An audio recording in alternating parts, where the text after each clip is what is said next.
Hello दोस्तों, नमस्कार। स्वागत है आपका अपने परिवार टारगेट विद तेजा में। मैं अंजलि आपके लिए लेकर आए हैं सफलता बैच यूपी बोर्ड वालों के लिए, यूपी बोर्ड 2026 के लिए। तो भाई इस बैच के जो प्राइस रहेंगे वो रहेंगे ओनली 149। कितने रहेंगे? ओनली 149। ठीक है, कितने रहेंगे? ओनली 149 रहेंगे। इसमें आपको क्या मिलेंगी? रिकॉर्डेड क्लास मिलेंगी, लाइव क्लास मिलेंगी, क्लास नोट्स मिलेंगे, बोर्ड पीडीएफ, मॉक टेस्ट और क्या होंगे। आपको जैसे भी आपको कोई डाउट होता है तो आपको डाउट ग्रुप्स मिलेंगे, है ना, टीचर गाइडेंस मिलेंगी। ठीक है, और ये भाई जो आपकी क्लासेस चलेंगी ये जब तक चलेंगी जब तक आपके बोर्ड एग्जाम्स नहीं हो जाते। तो इस बार भाई आपका रिजल्ट भी आएगा धमाकेदार। आप भी अच्छे नंबरों से, अच्छे परसेंट से अपनी परीक्षा उत्तीर्ण कर रहे होंगे। तो हमारे साथ जुड़िए जल्दी से और देखते हैं भाई आज क्या है क्लास में। तो आज है भाई जीवन परिचय, और किसका है? डॉक्टर राजेंद्र प्रसाद का। किसका जीवन परिचय है? डॉक्टर राजेंद्र प्रसाद जी का जीवन परिचय है। देखते हैं भाई इनके बारे में। डॉक्टर राजेंद्र प्रसाद भारत के पहले राष्ट्रपति थे। कौन थे? भारत के पहले राष्ट्रपति थे। वे एक महान स्वतंत्रता सेनानी और कौन रहे हैं? विद्वान, समाज सेवी और एक सच्चे गांधीवादी थे। कौन थे? सच्चे गांधीवादी थे। उनका जीवन त्याग, सेवा और सादगी का आदर्श उदाहरण है। कैसा है? आदर्श उदाहरण है। जन्म और प्रारंभिक जीवन, है ना। अब देखते हैं इनके प्रारंभिक जीवन के बारे में। इनका जन्म हुआ 3 दिसंबर 1884 में। कब हुआ इनका जन्म? 3 दिसंबर 1884 में इनका जन्म हुआ। इनका जो स्थान था, यानी कि जन्म स्थान जो रहा है वो रहा है जीरादेई गांव। कहाँ पर? जीरादेई, सिवान जिला। कहाँ था इनका? सिवान जिले में। और कहाँ पर है ये? बिहार में। इनके पिता का नाम क्या था? महादेव सहाय। क्या था इनके पिता का नाम? महादेव सहाय था, जो कौन थे? एक बहुत बड़े संस्कृत के विद्वान रहे हैं। और इनकी माता का नाम रहा है कमलेश्वरी देवी। क्या है? कमलेश्वरी देवी। इनकी माता कैसी थी? एक धार्मिक महिला थी। बचपन से ही वे पढ़ाई में बहुत तेज थे। कौन? राजेंद्र प्रसाद पढ़ने में बचपन से ही बहुत ही अच्छे विद्यार्थी रहे थे। ठीक है, आगे देखते हैं। शिक्षा की वजह से में देखते हैं आखिर इनकी शिक्षा किस तरह हुई, है ना। प्रारंभिक शिक्षा इनकी कहाँ पर हुई? छपरा में हुई। कहाँ पर? छपरा में हुई। कहाँ पर? कोलकाता विश्वविद्यालय से कानून की पढ़ाई की। कोलकाता विश्वविद्यालय से कानून की पढ़ाई की। 1915 में लॉ में गोल्ड मेडल के साथ, कैसे? गोल्ड मेडल के साथ डिग्री प्राप्त की। और डॉक्टर की उपाधि भी मिली। किसकी? डॉक्टर की उपाधि भी मिली इनको फिर, है ना। देखते हैं। ठीक है, डॉक्टर की उपाधि मिली इनको। और देखते हैं इनके बारे में। राजनीतिक जीवन देखते हैं फिर इनका। क्या देखते हैं भाई? फिर इनका राजनीतिक जीवन देखते हैं। वे महात्मा गांधी से बहुत प्रभावित थे। किससे? महात्मा गांधी से बहुत प्रभावित थे। चंपारण सत्याग्रह, असहयोग आंदोलन, भारत छोड़ो आंदोलन में भाग लिया। और क्या? वे कांग्रेस पार्टी के अध्यक्ष भी रहे। किसके? कांग्रेस पार्टी के अध्यक्ष भी रहे। कई बार जेल भी गए लेकिन देश सेवा नहीं छोड़ी। ऐसा नहीं कि एक बार दो बार जेल जाने से देश की सेवा छोड़ दें। कई बार जेल गए लेकिन उन्होंने देश सेवा नहीं छोड़ी। किसने? राजेंद्र प्रसाद ने। ठीक है, आइए देखते हैं इनके राष्ट्रपति पद के बारे में। देखते हैं 26 जनवरी 1950 को जब भारत गणराज्य बना। कैसा बना? गणराज्य बना।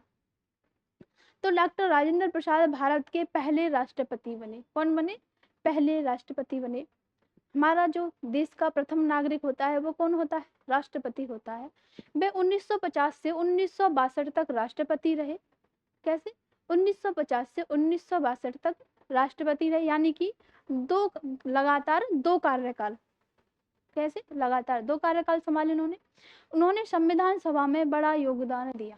हाँ, संविधान सभा में योगदान दिया। इनकी जो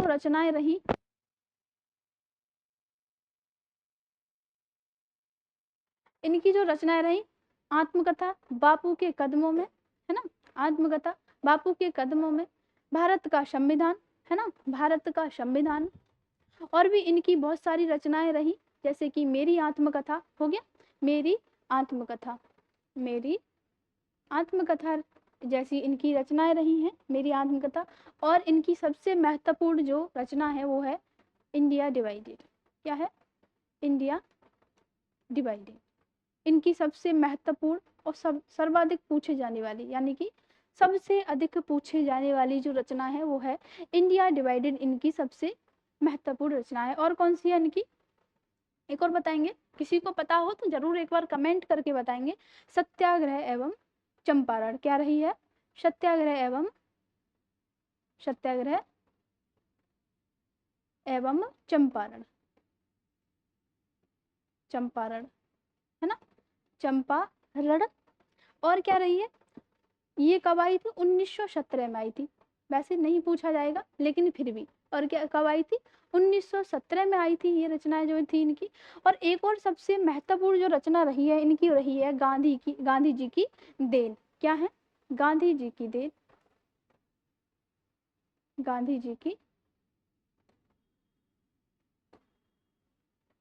जी की देन।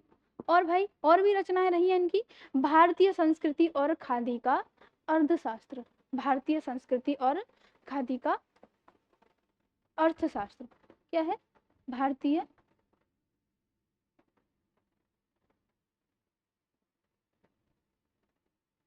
संस्कृति और क्या रहा है, खादी का अर्थशास्त्र, खादी का अर्थशास्त्र, अर्थशास्त्र। ठीक है, हो गया। ठीक है, ये इनकी कुछ महत्वपूर्ण रचनाएं रही हैं, आप जरूर नोट कर लेंगे सभी लोग। इनमें से अगर आपने सभी रचनाएं कर ली याद है तो बहुत अच्छी बात है, क्योंकि जितनी भी रचनाएं आप लिख कर आएंगे आपको सबके नंबर मिलेंगे, उतने से उतने ज़्यादा अच्छे नंबर मिलेंगे, है ना। चलिए भाई आगे देखते हैं इनका जो निधन हुआ। अब क्या देखते हैं इनके निधन के बारे में देखते हैं। 28 फरवरी 1963, कब हुआ इनका निधन, 28 फरवरी 1963 में इनका निधन हुआ। कहाँ पर हुआ, पटना। पटना कहाँ पड़ता है भाई, बिहार में। कहाँ पर है, पटना, बिहार। उनका अंतिम समय सादगी और शांति से बीता, है ना, सादगी और शांति से बीता। अब देखते हैं उपसंहार इनके बारे में। डॉक्टर राजेंद्र प्रसाद एक सच्चे देशभक्त महान नेता और भारतीय संस्कृति के प्रतीक थे। कौन थे, भारतीय संस्कृति के प्रतीक थे। वे आज भी ईमानदारी, कैसे, ईमानदारी, सादगी और सेवा भावना के प्रेरणा के स्रोत हैं, सेवा भावना के प्रेरणा के स्रोत हैं। ठीक है, हो गया भाई। आगे देखते हैं, अब हो गया। अब ये जो हमारा जीवन परिचय रहा है ये रहा है डॉक्टर राजेंद्र प्रसाद के बारे में। आगे देख लेते हैं इनके बारे में थोड़ा थोड़ा। इनका जो जन्म हुआ था वो कहाँ पर हुआ, 3 दिसंबर 1884 को जीरादेई गांव सिवान बिहार में हुआ। पिता का नाम महादेव शाह है, संस्कृत विद्वान थे। माता का नाम कमलेश्वरी देवी, धार्मिक महिला थी। बचपन से ही पढ़ने में बहुत अच्छे विद्यार्थी रहे। प्रारंभिक शिक्षा छपरा में हुई। कोलकाता विश्वविद्यालय से कानून की पढ़ाई की। 1915 में यानी कि 1915 में इन्होंने क्या किया, गोल्ड मेडल के साथ डिग्री प्राप्त की। और क्या, डॉक्टर की, किसकी, डॉक्टर की उपाधि, किसकी, डॉक्टर की उपाधि इनको मिली। तभी तो बोलते हैं इनको डॉक्टर राजेंद्र प्रसाद, है ना।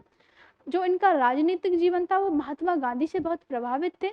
चंपारण सत्याग्रह रहे, आंदोलन ये रहे, असहयोग आंदोलन, भारत छोड़ो आंदोलन में भाग लिया। कांग्रेस पार्टी के अध्यक्ष भी रहे और कई बार जेल भी गए, लेकिन देश सेवा नहीं छोड़ी। आगे देखते हैं 26 जनवरी 1950 को जब भारत गणराज्य बना, है ना, आप सभी को पता है, तब इनको क्या बनाया गया, भारत देश का पहला राष्ट्रपति के रूप में नियुक्त किया गया। वे 1950 से 1962 तक राष्ट्रपति रहे, यानी कि लगातार 2 कार्यकाल। उन्होंने संविधान सभा में बड़ा ही योगदान दिया। इनकी जो महत्वपूर्ण रचनाएं हैं जैसे कि गांधी जी की देन, मेरी आत्मकथा, बापू के कदमों में, भारत का संविधान, और सबसे महत्वपूर्ण जो रचना है इंडिया डिवाइडेड, और क्या रहा है, भारतीय संस्कृति एवं खादी का भंडार, सत्याग्रह एवं चंपारण। ये कब रहा, 1917 में आई हुई रचना है।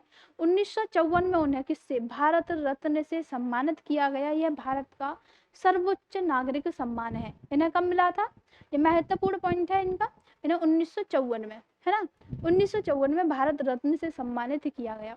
भाई इतना लिख देना आप, यदि बाई चांस इनका जीवन परिचय आता है आपके एग्जाम में लिखने के लिए, इतना लिख देना, एग्जामिनर आपको पूरे में से टोटल नंबर देगा अच्छी हैंड राइटिंग के साथ, है ना, शार्प और सुंदर राइटिंग के साथ, तो आपको 100% श्योर नंबर मिलेंगे, वो भी टोटल। अब देखते हैं, है ना, इनका जो निधन हुआ 28 फरवरी 1963 को, कहाँ पर, पटना बिहार में।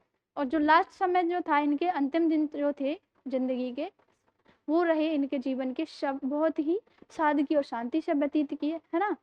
डॉक्टर राजेंद्र प्रसाद क्या थे, एक सच्चे देशभक्त महान नेता और भारतीय संस्कृति के प्रतीक थे। वे आज भी ईमानदारी, सादगी, सेवा भावना के प्रेरणा स्रोत है ना।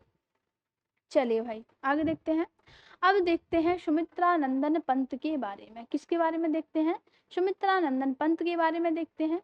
सुमित्रा नंदन पंत हिंदी साहित्य के महानतम छायावादी कवियों में से एक हैं। ये किस प्रकार के कवि हैं, ये छायावादी कवि हैं। कैसे हैं, छायावादी, छायावादी, छायावादी कवि हैं। उनकी कवियों में, यानी कि उनकी कविताओं में प्रकृति, सौंदर्य, मानवता और अध्यात्म का सुंदर समन्वय देखने को मिलता है। वे हिंदी कविता को एक नई कल्पनात्मक ऊंचाई देने वाले कवियों में गिने जाते हैं। ठीक है, अब देखते हैं इनके आगे के जीवन में। अब देखते हैं इनका जो महत्वपूर्ण मुख्य जानकारी है ना, जो इनकी इम्पोर्टेंट पॉइंट है।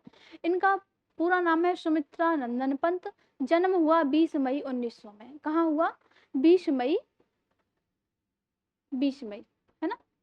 और कब हुआ, 1900 में, है ना।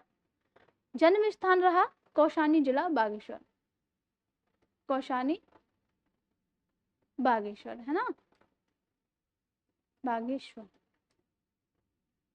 ठीक है, अब क्या, तत्कालीन अल्मोड़ा यानी कि उत्तराखंड में पड़ता है। मृत्यु हुई इनकी 28 दिसंबर 1977 को। मृत्यु कब हुई, 28 दिसंबर 1977 को, 1977 को इनकी मृत्यु हुई। 28 दिसंबर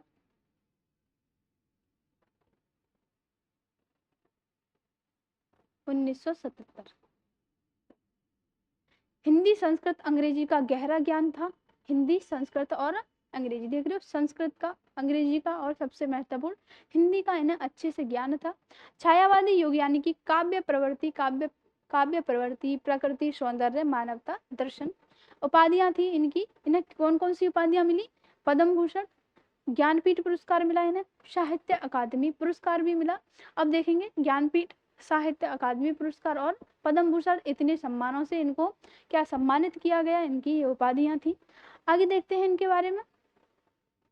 पंत जी का जो जन्म हुआ एक ब्राह्मण परिवार में जन्म हुआ था। कहाँ पर, ब्राह्मण परिवार में इनका जन्म हुआ था।